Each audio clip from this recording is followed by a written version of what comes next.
Are we recording? You didn't get any message, right? I did get a message. We did. Yeah. Oh, you did. Okay, good. Yeah. We're recording. Great.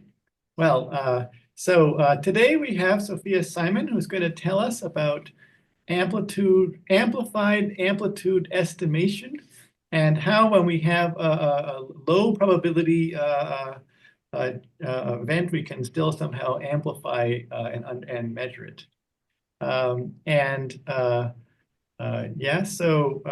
Sophia is coming to us from University of Toronto from the computer science department, even the floor where all the fancy AI stuff goes on.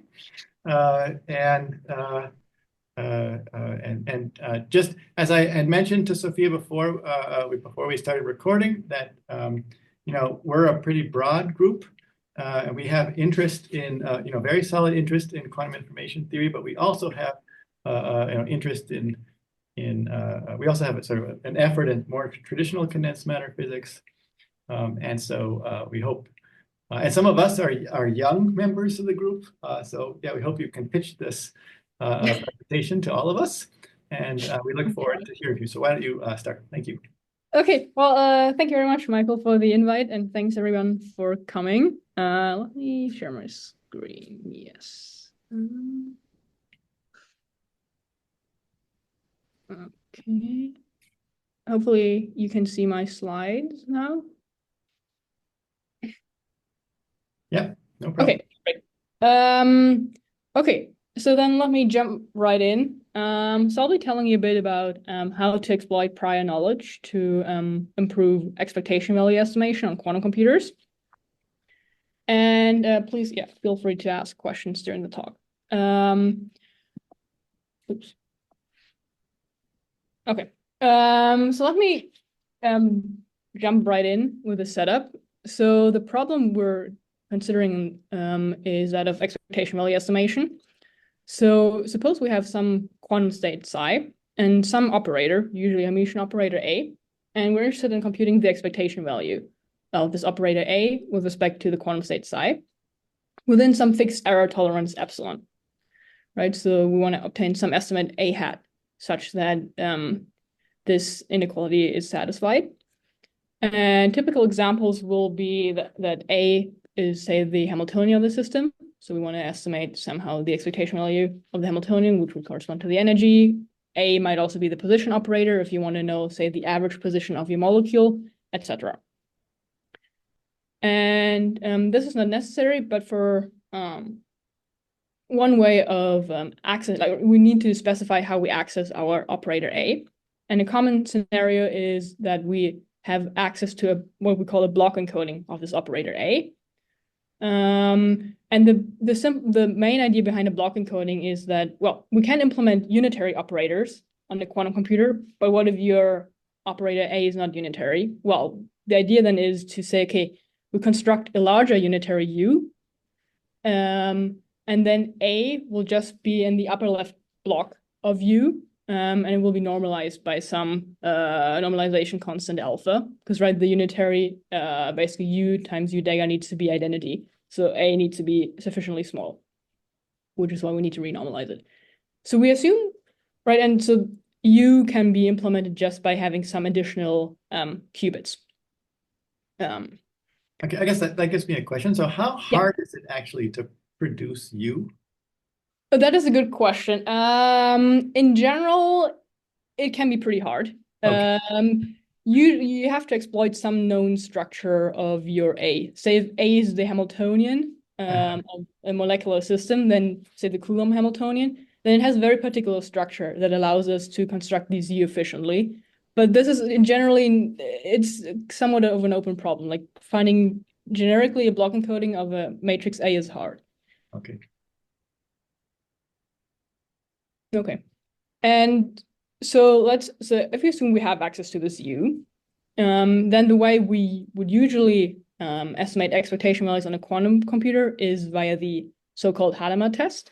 So here H is not the Hamiltonian, H is this Hadamard gate, which puts your qubit into a superposition of, say, the 0 and the 1 state. And then with this Hadamard test, if you go through and do the math, you can see that the probability of measuring this top qubit as 0, right? So the qubit, if you measure on the computational basis, you could measure it either as 0 or 1. And the probability of measuring it as 0 is this quantity. So it's 1/2, 1 plus the real part of your expectation value. And if A is Hermitian, as it usually is, then the real part is just the expectation value itself, and then normalized by this block encoding constant alpha, right? So then if we have a means of estimating the probability of measuring this top qubit as 0, then we can extract the expectation value of A. And so there are kind of two standard ways of going about that. So the sort of what I call the classical strategy is to run this Hadamard test circuit, say n times, and then just compute the sample mean from the measurements. And you can show that the number of times you have to run the circuit is on the order of 1 over epsilon squared. Again, epsilon is the error tolerance. And this scaling is also referred to as shot noise limited scaling. And it's limited, like it's a limit because in the worst case, you can't do better than that with this strategy. So 1 over epsilon squared is sort of the best you could do. On the other hand, we also have a quantum strategy where instead of sampling over and over again, we use what's called quantum amplitude estimation. And I will describe how that works later on. And the cool thing about quantum amplitude estimation is that you only need order 1 over epsilon queries. So only 1 over epsilon many applications of the unitary that encodes the expectation value, which on the previous slide, right, the unitary encoding the expectation value would be the Hadamard test. And this scaling, this order 1 over epsilon scaling, is also referred to as Heisenberg limited scaling. And in the worst case, you can't do better than that. But then the question is, of course, well, I was talking about how to exploit prior knowledge, right? And we'll talk about how we can, this is the worst case assumption, where we don't have any prior knowledge about the quantity we're trying to estimate. But if we do have some prior knowledge, then the hope is that somehow we can get better scaling than 1 over epsilon, and we'll show how to do that. But before jumping to that, let me just give you a brief idea of, sort of the power of prior knowledge, where it appears, and why it's kind of not so surprising that you can use prior knowledge to improve expectation value estimation. So let's consider the setting of quantum chemistry, which is, people believe that quantum chemistry is one of the biggest applications of quantum computers. And the common task is to compute the ground state energy of some Hamiltonian H, right? So E naught is just the expectation value of A with respect to the ground state psi 0. But the problem is that preparing the ground state is a very hard problem, even for quantum computers. So generically, like if you just go from a very theoretical perspective without any prior knowledge, we'll basically never be able to get any good estimates of E0 in the worst case. But this is sort of where in most algorithms, we have this assumption baked in that we have somehow access to some good initial state. For some applications, that might be the Hartree-Fock state or other ansatz states. And this is, right, this can be considered prior knowledge. Like we assume maybe physical intuition tells us that, oh, we should try this state. We kind of know that this is, if it's a weakly correlated system, then maybe the uncorrelated solution is a good enough initial estimate, and then we can improve upon that initial state. But again, that sort of requires prior knowledge of the system we're trying to simulate. And similarly, in quantum chemistry, also in condensed matter, usually the choice of basis sets is again determined by prior knowledge, right? And the choice of basis set, it determines the efficiency of the algorithm, but also the accuracy of the computation. And again, as I said, this is all prior knowledge that you have to use before even starting the algorithm. And then lastly, this is a slightly different way of using prior knowledge, but we often, even before setting up the model, or right when we set up the model, we use prior knowledge to simplify the Hamiltonian as much as possible, right? If we look at some Coulomb Hamiltonian for chemistry applications, usually we just look at the kinetic term and then the Coulomb interaction between the electrons and the nuclei, and we neglect everything else, like there's no spin-orbit coupling, nothing. And again, this is in some sense prior knowledge, because we say, okay, well, for the application we're interested in, we can neglect those terms to make the computation easier. And then moving away from quantum chemistry, we also have, if we look at, say, warm starts in machine learning. Again, this is prior knowledge, where the idea is that you have some model that you train for a certain application, and then you're looking at a slightly different but related application. And then instead of training your model from scratch, what you could do is you just reuse the parameters as a starting point from your previous training, from the previous model, to speed up the learning process for the new task. And there are many other ways in which you can use prior knowledge. But I hope Okay, so what if the prior knowledge isn't correct, for example? So, in the case you brought up here, there's you're trying to prepare the ground state and then measure the ground state energy, and that's maybe generally hard, and maybe it's hard in the case you're interested in. But you nevertheless you hope that the Hartree-Fock state gets you closer to the right answer. But you don't really know because the problem's hard.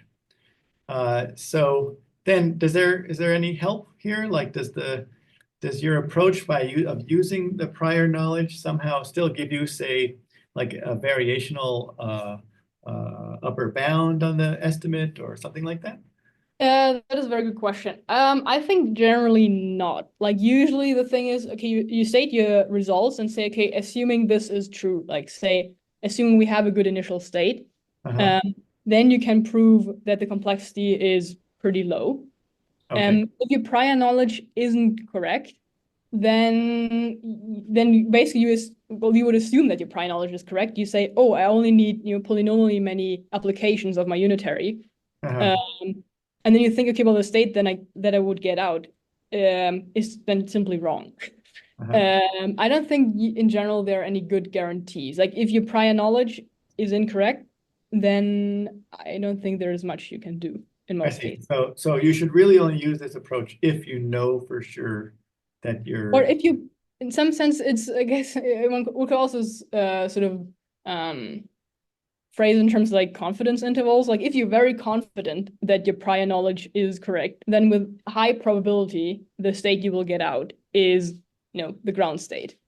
In some sense, you can, I guess there are always these two parameters, the success probability of getting the correct output, and then, how do you actually define correct in terms of the error tolerance? And if your prior knowledge isn't correct, then the success just becomes 0. So you do stuff, but then it's basically, you'll never get to the state you're trying to get to. I see. All right. So I may have a question too. This prior knowledge for complex systems, we usually, before any computation, so we'll try to consider some approximations and simplifications.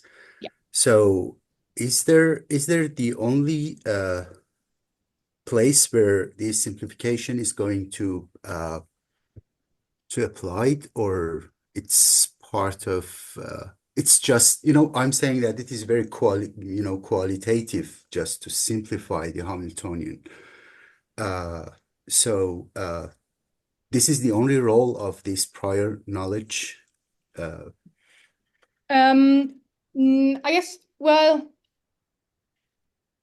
I would say no, because I guess in the stuff I will be talking about where we're using prior knowledge to improve the estimates of our expectation values, there the idea is really you already have an estimate of the quantity you're trying to estimate, which you get however you get it, say from some classical method. And then once you have that prior knowledge, this sort of, say, an upper bound on the expectation value you're trying to estimate, then you can use quantum strategies to improve upon that estimate. So I guess this is sort of a slightly different way of utilizing prior knowledge, which doesn't come into the model you're trying to simulate. I'm not sure if that answers your question. Yes, thank you. Okay.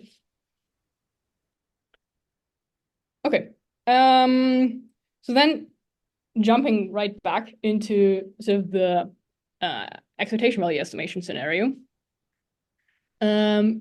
So So let's consider now a quantum state, again, psi, which is a superposition of two states. And the probability or the amplitude of state 0 is square root epsilon, and we assume epsilon to be a small parameter. And correspondingly, right, to make the state normalized, the amplitude of the other state, the orthogonal state 1, is square root 1 minus epsilon. And then let's say we're trying to estimate the probability of measuring 0, right? So this is P, the probability of measuring the 0 state when given access to psi, again, within some error epsilon. And you can phrase in terms of measuring the excitation value of a projector, but I guess that is not the important point here. Just to be sure, these epsilons are two different epsilons. For now, they can be different, but in order to get the improvement, they will have to be related to each other. Okay, I see. Yeah, no, that's a good point. So Maybe for there's now, a numerical factor, but they're basically the same. yes, sort of on the same. Basically, you can say that this epsilon is maybe 2 times the error tolerance or something.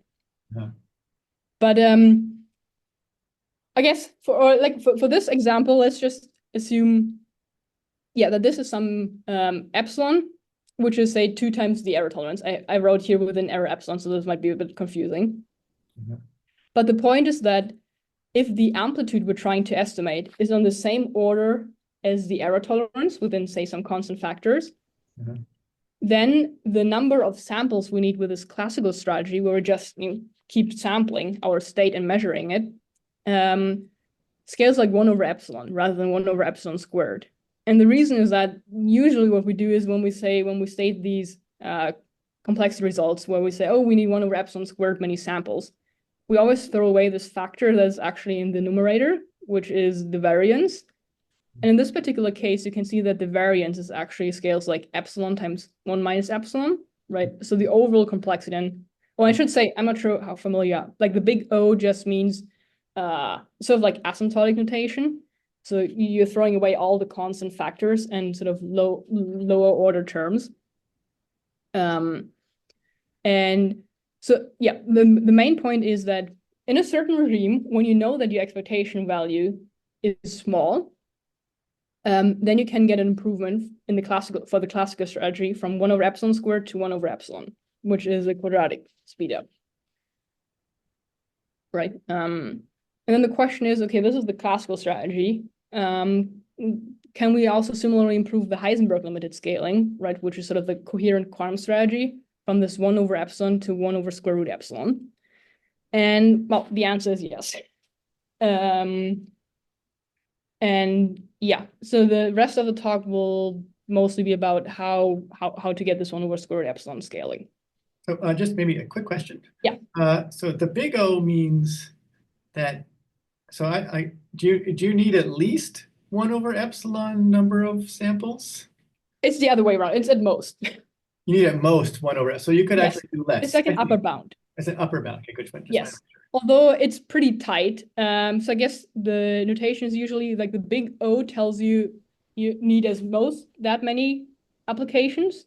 And if the lower bound would be like big omega. Yeah. And then if it's tight, and I think in this case it's pretty tight actually. So in this case I could have written a big theta. Theta. Okay. Yeah. Yeah. And theta says it really scales like 1 over epsilon. You need really 1 over epsilon. You can't use less than that. Okay. Yeah. Okay. So then let's discuss the quantum strategy a little bit. And I thought it would be a good idea to mostly talk about how quantum amplitude estimation works, and how it's built up from simpler algorithms. So the idea for this quantum strategy is based on two quantum algorithmic primitives, which are used all the time. And one of the most important ones is quantum amplitude amplification, which does pretty much exactly what it says.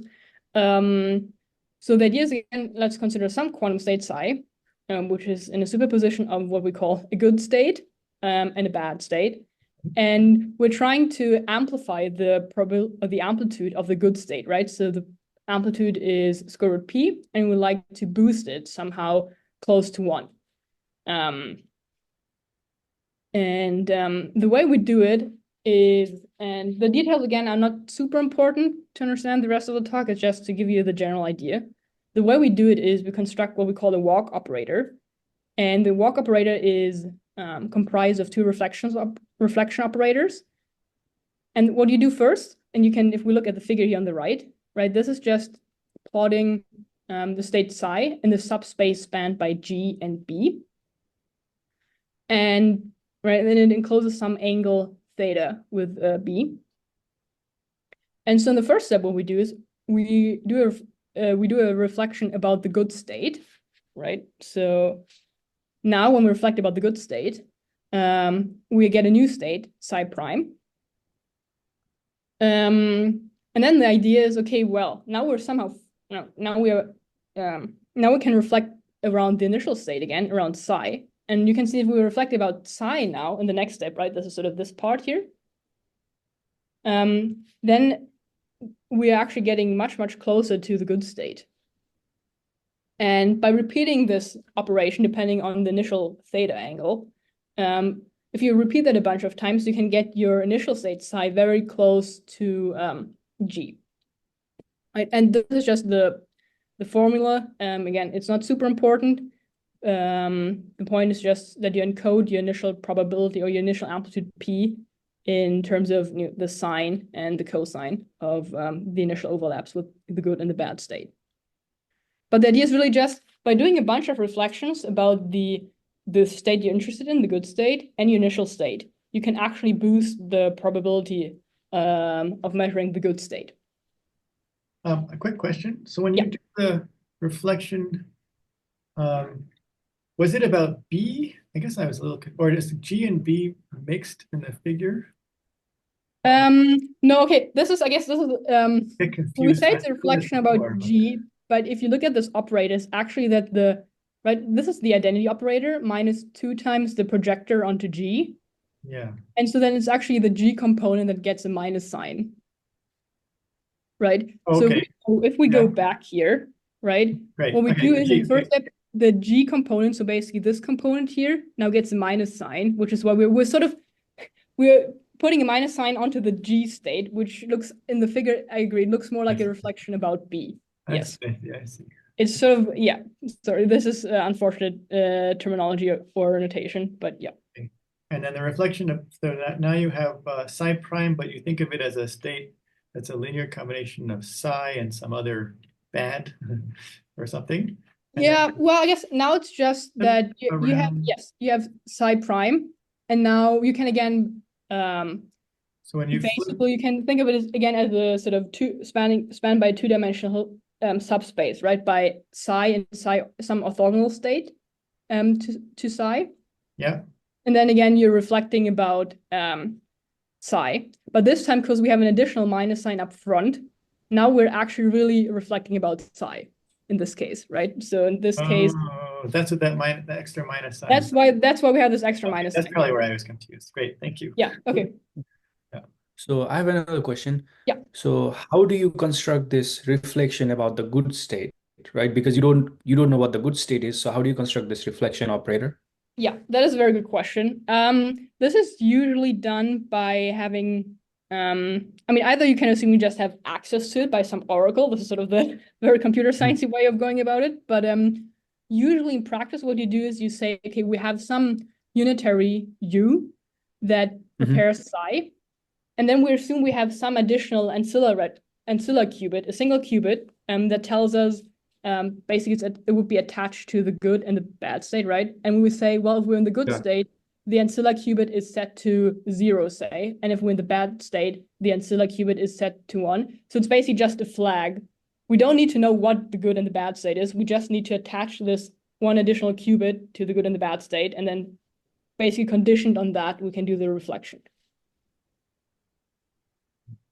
If that makes sense. Yeah, it makes sense. Thank you. Okay, cool. And what about psi? How do you construct this reflection about psi? Yes. You can kind of do it in a somewhat, well, no, it's not a similar fashion, but I guess for psi, we kind of need to assume that we have a unitary that prepares psi, right? So we have this quantum state psi, and we say, okay, let's assume we have some unitary U that when you apply it to the all zero state, constructs psi. And then if you have access to this unitary, then it's pretty straightforward to construct this reflection operator. Basically, all you need is you need two applications of U. Well, you need to apply U and U dagger, and you need a maximally controlled Z gate. So the upshot is it's doable. Unfortunately, I don't have the circuit diagram here, but you can do it with two queries. If you have access to U and the inverse of U, then this can be done very efficiently with two queries to U. Okay. Yeah, sorry. Like I thought I understood like this G part. Could you like go back and so what would the circuit look like for G? So you said that there would be an ancilla, right? Yeah. And the ancilla controls. So what's the control unitary that you have? Oh, so it's basically like we say we have a I'm thinking I have slides for that. I don't think. So the idea would be you start with the all zero state. Right? And then you apply U. If you apply U to that all zero state, then what you get is psi. And we assume that psi then is not of this exact form. You can sort of factor out an ancilla. So we say we have the probability with probability psi. With probability P, we get a state that is the good state, and attached to the good state is say a qubit set in the state 0. I see. Right. And with the remaining probability, we get a state that is B, and attached to that B state, we have an ancilla set to state 1. In that case, also G and B don't even need to be orthogonal, because that additional ancilla qubit will make the overall states orthogonal. So it's basically you basically just need one flag qubit. So you have the good and the bad state, and you have one additional ancilla. And depending on the state of the ancilla, you either in the good or the bad state. And then conditioned on that ancilla, you basically only need to reflect about that ancilla state. And so you're assuming we have some access to a unitary that just prepares all this. Yes. Yes. Yeah. But if you want, right, since this operation is conditioned on the outcome on the ancilla, right? So the probability of getting a G on the ancilla is going to be P, right? So the probability is P. But if P is small, then you need like, I guess you need you need like many queries, right? Like you need to do this operation many times. But isn't that what we're trying to fight against? In some sense, yes. The point is though that the magnitude of P isn't really the main concern. Like, I mean, no, okay. It is a concern, but actually if you go through the math, then I guess we usually express it in terms of the error, right? The 1 over epsilon, like how close do we want to get to the G? Right. And then it's well, okay. I should say, so I guess the typical example would be something like the search, right? Where you say, okay, if you have a quantum state over 2 to the n qubits, over n qubits, so you have a state space of 2 to the n, and you have like a single good state. Yeah. Then the number of queries you need to this U would be on the order of square root 2 to the n in the quantum case. Right. Whereas classically it would be on the order of 2 to the n, right? This is sort of the square root speed up that we get. Yeah. So no, like it certainly depends on how large the initial probability is. Right. Like the thing is, if you have this unitary that prepares psi, this is just basically just comes from an algorithmic application. So there's a priori there's nothing we can do about P being small. If it happens to be small, then that's what it is, and then we have to see how we can still estimate G as efficiently as possible. I see. Yeah. So my worry is that like, so say like, so the number of like queries that you need to construct this reflection operator is of order like 1 over P, right? Like, because the probability of getting like a good state on the ancilla is 1 over P, Mhm. right? So if P, so if our like error epsilon is like order P, right? Then so the number of shots would be like 1 over epsilon, right? So that 1 over epsilon should multiply this like 1 over square root of epsilon that we have from this like quantum like amplified amplitude estimation. So wouldn't that make it like worse? Wouldn't that make it like 1 over epsilon square root of epsilon?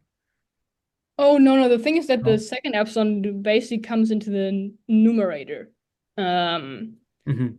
It might become clearer when we're talking about the Okay. amplitude estimation part, but it's really more the case that similar to the classical strategy, you get something that scales like the variance, which is in the numerator, which will be on the order of epsilon or square root epsilon maybe. And then you have an epsilon in the denominator. And this is then how you would get the overall 1 over epsilon, 1 over square root epsilon scaling. Okay, yeah, we can move on for now. Okay, we can move on, and then if it isn't clear, then please interrupt me Okay. again. Okay, cool. Right, and then so amplitude amplification allows us, as the name suggests, to amplify the amplitude of a certain quantum state. The second ingredient, right, because this is not all we want to do. It's great that if the amplitude is big, but we still need to estimate it somehow. And this is the second ingredient we need, which is quantum phase estimation, which is also a very standard routine. So the setup for quantum phase estimation is that if we have, again, we have some unitary U and a quantum state psi, and we assume that psi is an eigenstate of U, right? So if we apply U to psi, there's then we have, this is e to the 2 pi I some theta, the eigenvalue, and there should be a psi here. And the goal is to estimate this eigenvalue theta within some error epsilon. And then you can show that in order to do that task, you require on the order of 1 over epsilon applications of U, controlled U, actually. And the circuit is shown below. Again, I don't want to go through it in detail, but the main point is that depending on the precision, right, you have a number of ancilla qubits, and then controlled on these ancilla qubits, you have several applications of controlled U. So in the first case, you just apply U, and you apply U in powers of 2. So it's U to the power of 1, and then U to the power of 2, U to the 4, and so on until U to the 2 to the n minus 1. And then in the last step, this sort of makes your phase, sometimes it decomposes your phase into binary fractions. And then when you apply the inverse quantum Fourier transform, it basically just allows you to read out an approximation to your eigenvalue theta in the ancilla register. So if you do the measurement here, you basically get theta out up to some precision epsilon. And the main idea then is Stepping back. So the quantum phase estimation algorithm and the other one was Grover's search. Basically, yes. And so those are, we don't yet do those, right, on disk devices. No. No, usually. But both of them, are they both sort of similar difficulty? Like, would we be, once we can get to do Grover search, we'll also be able to do quantum phase estimation, or? That is a good question.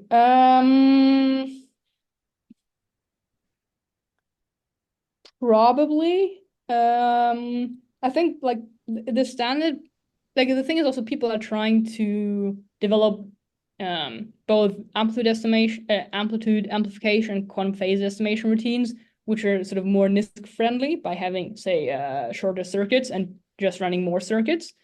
Okay. But for the sort of plain vanilla amplitude amplification and quantum phase estimation that I was talking about, it will be quite similar, yeah. They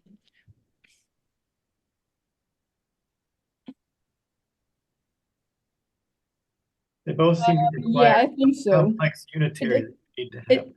I guess it really sort of depends on basically how your error scales. or how precise you want to be and how big your system is ultimately, right? But they're sort of both of them are algorithms that we would consider to be, run on fault-tolerant quantum computers. So none of them in the standard form are really NISQ friendly.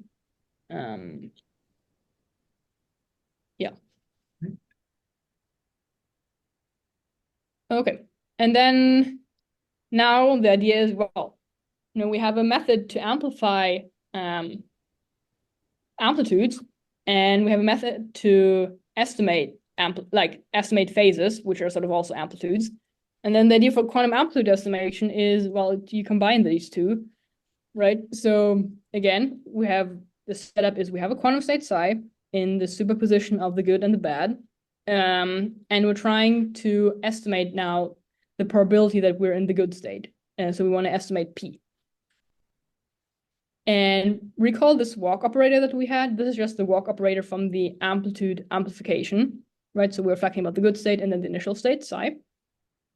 And you can show that the eigenvalues of this operator W, which are supported by psi, in this two-dimensional space spanned by psi and one application of W to psi, they're of the form e to the plus minus 2i theta.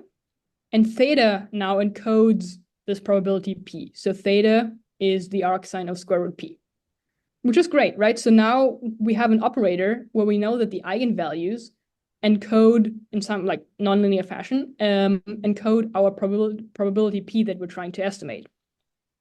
And then, well, the idea is then pretty simple. Now we have this operator W, and all we need to do is we need to estimate the eigenvalues of W in order to extract P, right? So what we do is we just feed this W into our phase estimation circuit. Recall this is the same circuit as on the last page, but instead of U, our unitary U is now our W operator.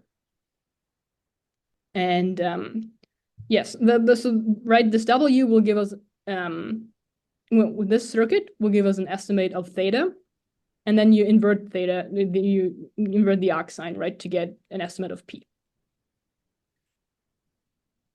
Right. So you don't need to apply W several times to amplify things. You kind of sort of do, because if you look at the circuit, controlled on all these ancillary resistors. First, we applied W once, then controlled by the next ancilla, we apply W twice, then we apply W 4 times, and so on. And in the end, we apply W 2 to the n times. Controlled on that last bit. So now you do have to apply W a bunch of times, but it's not in the sort of, because you have this control structure, it's a little different from just doing amplitude amplification, right? Well, you would just apply W a bunch of times and then you're done. Here, in order, because we want to estimate P, we have to sort of do, one way of doing it is doing it in this sort of phase estimation type circuit, via all these controlled applications of W. Okay. And so then just a brief analysis of the quantum amplitude estimation algorithm. Again, this is our state. And let's try to get the prior knowledge in. So let's just assume that we know some number P0 and between 0 and 1. And we also assume that we know that the probability we're trying to estimate P is either upper bounded by P0 or lower bounded by 1 minus P0. And the point is basically we will assume that this P0 will be very small. So we will assume that P is very small, either very small or P is very large. And then what we can show is that you can estimate P within error epsilon using this many queries. M is the number of queries. And the number of queries scales like square root this prior knowledge, P0 divided by epsilon. Right? And then you can sort of play around. You can see, okay, well, if P0 scales like epsilon to like some sort of fractional power of epsilon, then the number of queries we need to M scales like 1 over epsilon to the 1 minus 1 divided by 2k. And in the simplest case, if we assume that P is on the order of epsilon, so K is equal to 1, then we have that the number of queries is just 1 over square root epsilon rather than 1 over epsilon. And again, like the way to think about it is you might be saying, well, it's kind of weird, right? The error tolerance is epsilon, but we also assume that our upper bound is epsilon. And this is sort of why I'm hiding some stuff in the big O, right? Again, it's probably easiest to think about it as being related by some constant. So say P0 is 2, 4, 6 times the error tolerance. Then you get this improved scaling.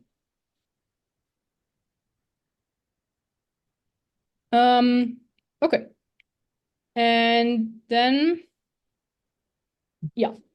Okay. The next thing is sort of one more question. Yes. So the probability we're trying to estimate is epsilon. Sorry. So the probability we're trying to estimate is P. Right, and P might be. And we're assuming that P. Let's just focus on this. Yeah. So let's just focus on this case. So we assume that P is upper bounded by P0, and we assume that P0 itself, the upper bound, scales like order epsilon to the 1 over K. And let's just say K equal 1 for simplicity, yes? For simplicity, that's exactly. Let's put it to 1. So we assume that the upper bound scales with epsilon. Again, this is asymptotic notation, but the idea is, right, if the upper bound is, say, linearly related to epsilon, then we get this improved scaling. So we would say the error tolerance is 0.1, and let's assume P0 is 4 times that, so 0.4, right? In that case, I guess it's, because it's asymptotic notation, it's a little weird to put precise numbers in, but the idea would be if you keep refining the epsilon, right? You start with 0.1, and you say P0 is 4 times that, then you get a certain number of queries. And then let's say, okay, let's reduce that by a factor of 10. So let's say the error tolerance is not 0.1, but 0.01. And then we assume, okay, if we do that, if we reduce the error scaling, then we assume that our upper bound also becomes smaller. So P0 would then be 0.04. But then the P isn't the, I guess where my question is going is I get what I'm worried about is, I want to estimate something which is small and it's like, say, 0.1, right? Yeah. Or 0.01. Yeah. Let's say 0.01. But my error tolerance is 0.01 yeah. or, some numerical factor or something like that, right? So then how can I estimate it? Don't I want the error tolerance to be like 0.001 for the error thing I want, which is 0.1? So how do you? Yeah, no, that's totally fine. I guess the point is if you think about it as, say, doing several experiments, several runs of this, and you just want that whenever you change epsilon, your P0 also changes accordingly. So you can say that epsilon is much, much smaller than P0, but whenever you reduce epsilon by a factor of 10, you assume that P0, say, also is reduced by a factor of 10. So although they scale the same, we want the error to be some parametric, some factor that's that's smaller than the thing we're estimating. Exactly. Yeah. Like epsilon, the error should be smaller than the thing you're trying to estimate. Yes. Yeah. It's just more about how they relate when you sort of change one of them. Right. That is sort of the setting we're looking at. Yeah. Okay. Cool. Okay, then let me see. Yeah, so the thing then is now, I showed you the Hadamard test, right? In terms of how to encode expectation values, which again, the idea is that you have this one ancilla qubit, and if the probability of measuring that as 0 is this guy, so you have this sort of bias, right? You have your expectation value, but you have this additional 1/2 up front. So using the previous analysis, right, this means we can get a speed up, or we can improve the complexity of this 1 over epsilon to 1 over square root epsilon if our expectation value is close to plus minus 1. Because, right, if this expectation value is like this, if this quantity is close to plus minus 1, then the probability, right? This is a probability. Then the probability will be either very close to 0 or very close to 1. And then if we go back to the previous slide, right, this is then either we're in this scenario where the P naught is very small, and P itself is very small, or P is very large. The problem now is, what do we do if this sort of rescaled expectation value is very small, right? Because if this is very small, then this, if you go up to the success probability, then this will be close to 0. And then the expectation value that or the probability we get from the Hadamard test is on the order of 1/2. And 1/2, we can't really amplify anything. And so the thing is then, well, but we would kind of like to have a scenario where we can still estimate this more efficiently. And so what we need is kind of need a setup that directly encodes the small expectation value and the amplitude without this additional 1/2 bias. And the way we do that, and I guess there are several ways, but one way of doing it is to use ideas from linear combination of unitaries, which is another very powerful framework that's used throughout all of quantum algorithms research. And I'm not sure how familiar with it you are with it. I have a short slide explaining some of the main ideas. So the problem is that quantum computers can natively implement unitary operations. That's great. But what if we want to implement a non-unitary matrix A, right? That might also say if A is a Hermitian matrix and we want to apply, say, the Hamiltonian H to the state psi.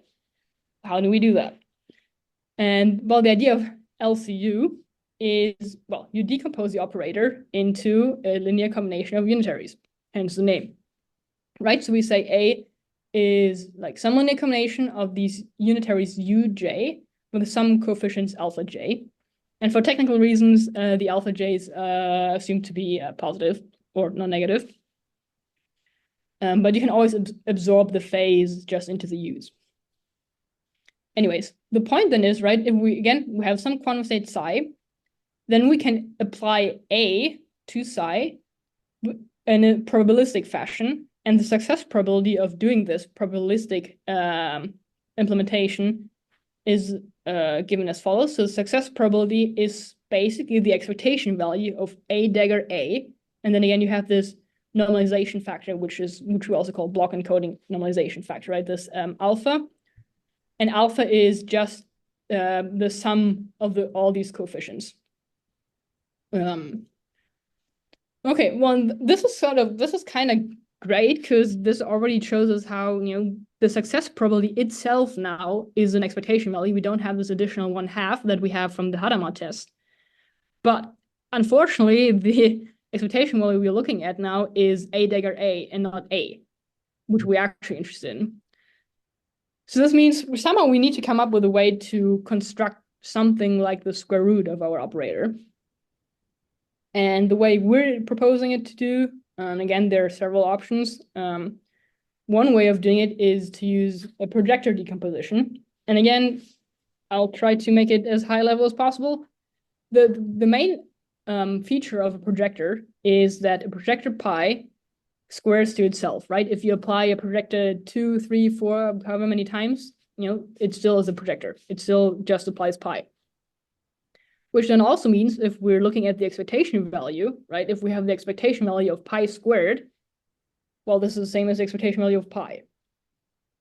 And then the idea is, well, now we can just try to decompose our operator A into a linear combination now of projectors, right? So we have some non-zero coefficients beta and some projectors pi. And let's assume that these projectors are orthogonal, right? So if I apply pi n and then pi m, then this just gives me 0, as long as m is not equal to n. And then you can see that the square root of A, right, can just be implemented by taking the square root of all those coefficients. And then you can work it, right? If we apply, like, if we sort of square this operator, if we apply it twice, then, well, all the coefficients, square root beta m becomes beta m. And then you might be worried about the cross terms, but the cross terms we took care of by just, having the projectors being orthogonal. And then now the thing is, okay, this is great. So now we have a projector decomposition of our operator A, but the projector is not a unitary. So we can't directly use LCU to implement this. But what we can do, it turns out that you can always rewrite a projection operator in terms of a reflection, or you could also say, each projector defines a reflection operator, Rm, right? So you just have identity and then -2 times the projector. And these reflection operators, you can check, they are unitary. So then the idea would be just to use this LCU lemma, the linear combination of unitaries, to express A in terms of these reflection operators in a certain fashion to sort of emulate this projector decomposition, and then utilize the fact that projectors square to itself, which then allows us to implement the square root of A using LCU. But again, this is just one way of doing it. There are other options. I guess I could comment that in our group, we're experts at taking square roots of Hamiltonian. Okay, excellent. Yeah, so this is pretty cool. So we call it supersymmetry. Okay. So in supersymmetric problems, you can you take square roots all the time. Okay, excellent. Yeah, I guess maybe be a nice application of this approach to studying such problems. Oh yeah, I definitely supersymmetry in lots of places people haven't looked at before. Okay, no, that sounds actually super cool. Definitely be happy to talk about that more. I guess another thing, I'm not sure if that appears, but sort of in linear algebra, like in numerical linear algebra, another way of doing square roots is via the so-called Cholesky decomposition, which they also sometimes use in, I guess, quantum chemistry to reduce the complex, like also for solving linear systems of equations. That would be sort of another way of trying to implement the square root. Yeah. The nice thing about supersymmetry is it keeps things local. So your square root Hamiltonian, for example, would still be a local Hermitian operator. Okay. Rather than something that gets spread out over the whole system. So it's therefore much easier to implement, for example. Okay, no, that is actually cool. That sounds very interesting. Yeah, I mean, if there's there's sort of a prior knowledge that's getting entered in, like how you manage to produce this square root Hamiltonian, you might think of it that way. Right. Yeah, no, that's definitely like this is, I guess, a fairly generic thing. Like we didn't have any specific like Hamiltonians or systems in mind. This was just, well, how do we get a square root of an operator in general? But that's definitely a very cool application that I'll definitely like to learn more about. Okay, cool. So this is how we would encode these small expectation values. And I think this is sort of all for the theory side of things. I'll finish, if I still have time, with a couple of applications. They're mostly chemistry focused. Yeah, so maybe we have time for like one application that might be. Okay, one application. Okay, then let's actually do the other one. So one application is to use to integrate gradients to estimate the energy at near points more efficiently. So the idea is, say you have some energy E of some physical system, and it's parameterized by S. Say the distance between some molecules.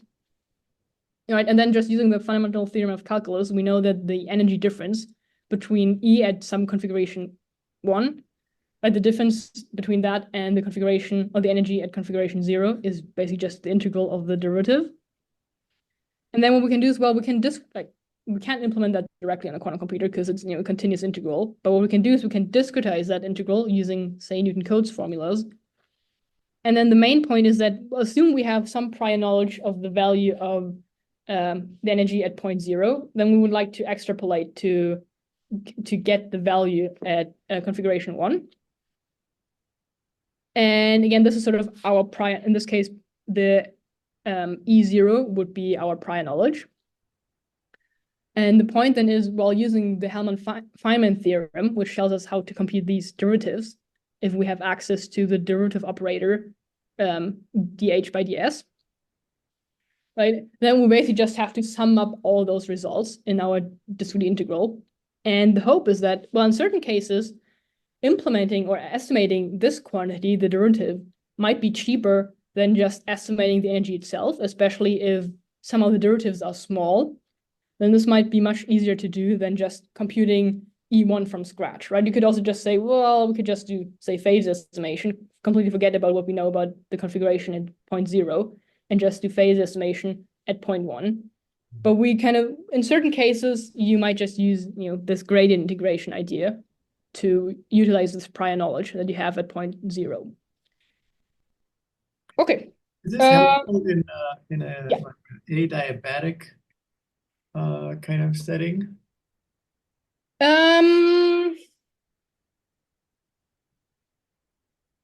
So what exactly would be the problem that we would be looking at, I guess? Because Yeah, like you computed a Hamilton, you start with an easy state psi of 0, right? And then you have a Hamiltonian which is S dependent. Yeah. And you want to evolve the psi of 0 to psi of 1, right. The hard state. That's adiabatic computing. Right. So I guess, yeah. So I guess in that setting, what you could consider is you want to estimate the expectation value, right? The expectation value of the Hamiltonian at like the starting state and the end state. let's see. And then, yeah, it really depends on, you could do that. It really depends on how easy it is to construct these or how expensive it is to construct these derivative operators, dH by ds. And depending on that, it might be a good idea to, integrate the gradient rather than just, again, estimating the energy from scratch. But this is really a very sort of problem-dependent thing. In certain cases, these derivative operators might be more expensive than the Hamiltonian, but it looks like there are also a bunch of applications where the derivative operator is easier to do, which will then lower the overall cost. Okay. Cool. Then this is sort of brings me to the conclusion, the final slide. So I guess what we talked about is how to exploit some prior knowledge to improve expectation value estimation on quantum computers. And in the best case, you can reduce the scaling from order 1 over epsilon to 1 over square root epsilon, so you can get a quadratic advantage. And sort of a general question we have is, it feels like prior knowledge is still sort of it's sort of underused in quantum algorithms, and sort of trying to find practical applications for these ideas is, I guess, it's for any quantum algorithm, that's always an open question. You have an algorithm, what do you do with it?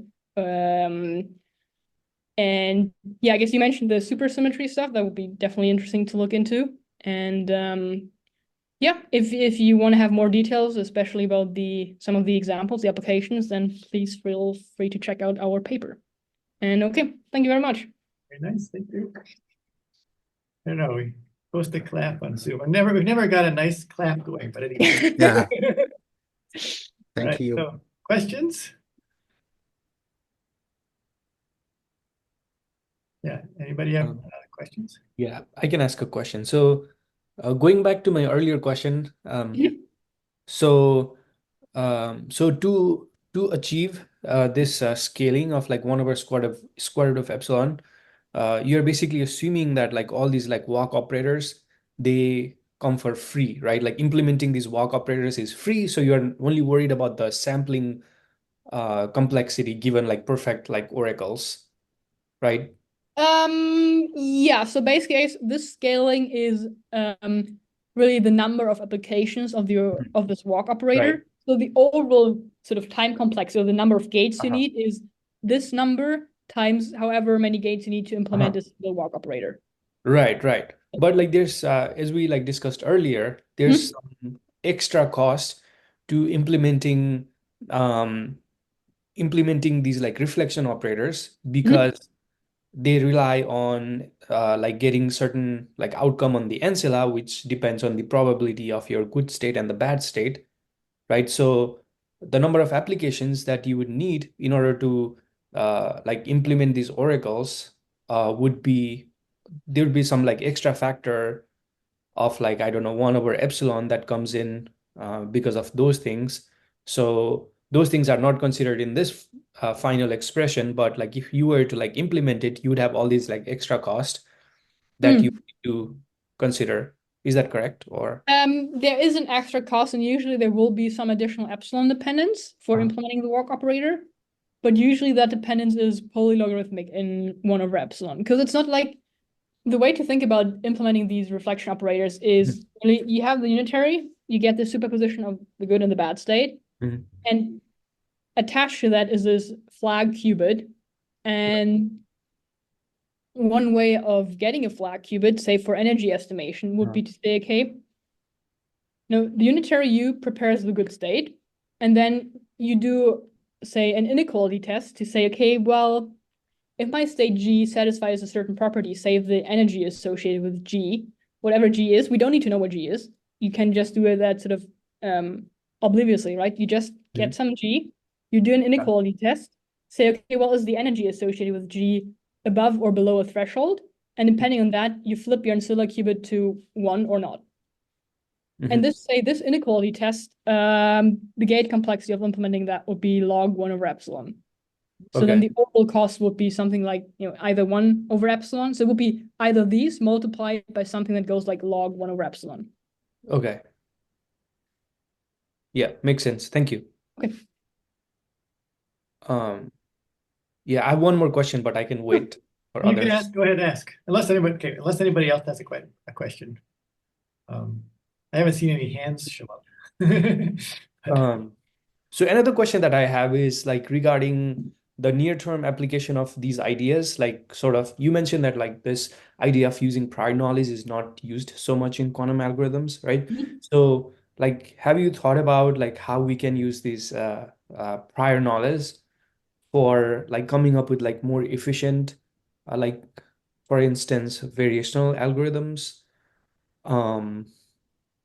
Like I worked with this idea of like using like adaptive like answers, which which results in like it doesn't use any prior knowledge. I'm just like bringing it up. It doesn't require like any prior knowledge, but like there's this like you build your circuit like one by one step at a time, and the problem that you have is like you are like constructing your circuit one step at a time by choosing an operator from a pool of operator, which can be pretty like pretty large. So you need to like estimate like the gradient of like each of those, um, right? Each of those like operators in the pool, and you like you add it to your circuit like building Legos. So it results in a pretty short circuit, but the problem is that like you don't have like a fixed circuit, so like it takes it is quite expensive in terms of like evaluating the gradients of each of the operators in the pool. So like I was wondering like if you can like kind of like combine this idea of like using prior knowledge to um, to kind of like more efficiently steer your quantum state to the good state. Yeah, this is definitely a good question. Like we haven't really thought about any like applications to these variational quantum algorithms, but I think people are kind of already doing that, right? I mean, the way usually you choose your variational circuits, right? The ansatz is usually, in some sense, you don't usually use random circuits, I think, right? It's already like you're trying to exploit some structure of the problem and say, I think this ansatz would be a good fit for problem ABC, whatever. So I guess in that sense, people are kind of already exploiting prior knowledge a little bit, but yes. Like the short answer is no, we haven't thought about this. But I do believe that there's also quite a lot of room still left to sort of apply prior knowledge or just utilize prior knowledge in all sorts of applications, which people haven't thought about.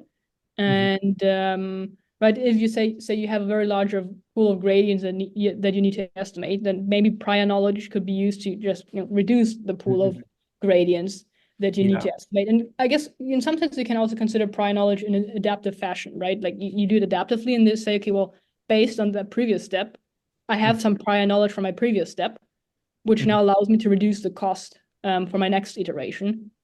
I like so I guess prior knowledge is a kind of very broad concept.